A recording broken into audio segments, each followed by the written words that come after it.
دنیا اسلام کے عظیم قاری القرآن قاری سید صداقت علی سفیر امن کے طور پر پاکستان سے برطانیہ پہنچے تو یہاں نوٹنگم مسجد الشفا میں ڈاکٹر مشرف حسین الزہروی ڈائریکٹر کریمیا انسٹیٹیوٹ برطانیہ کے زیر صدارت ایک روحانی اور مذہبی محفل پاک میں شرکت کی، جہاں اسلام کی حقیقی تصویر اور پیغام پاکستان کو اجاگر کیا گیا۔ قاری سید صداقت علی کا کہنا تھا کہ اسلامی جمہوریہ پاکستان اقوام عالم میں اسلام کا حقیقی قلعہ ہے۔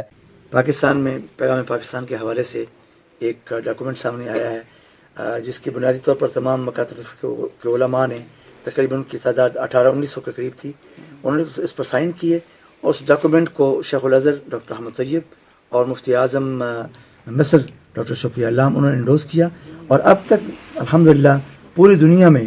5000 سے زیادہ علماء جو ہے وہ مفتیان حضرات اس کو انڈوز کر چکے ہیں، اور یہ اس پیچھے دلالت کرتی ہے یہ چیز کہ پوری دنیا کے اندر یہ اس فتوے کو جو پذیرائی مل رہی ہے، اس کا مطلب ہے کہ یہ فتویٰ بالکل ٹھیک ہے، اور سب علماء نے اس کو جو انڈوز کیا ہے وہ ٹھیک کیا ہے۔ مجھے امید ہے کہ اس کا فیض جو ہے پوری دنیا میں عام ہوگا۔ اس موقع پر قاری سید صداقت علی نے عالمی مبلغ اسلام ڈاکٹر مشرف حسین الزہروی، ڈاکٹر امجد عزیز الزہری، جنرل سیکرٹری جماعت اہل سنت نوٹنگم مولانا عبدالحی شامی اور چیئرمین کریمیا انسٹیٹیوٹ محمد طارق نصیر کو کتاب امن پیش کی۔ آل محمد UG نیوز نوٹنگم۔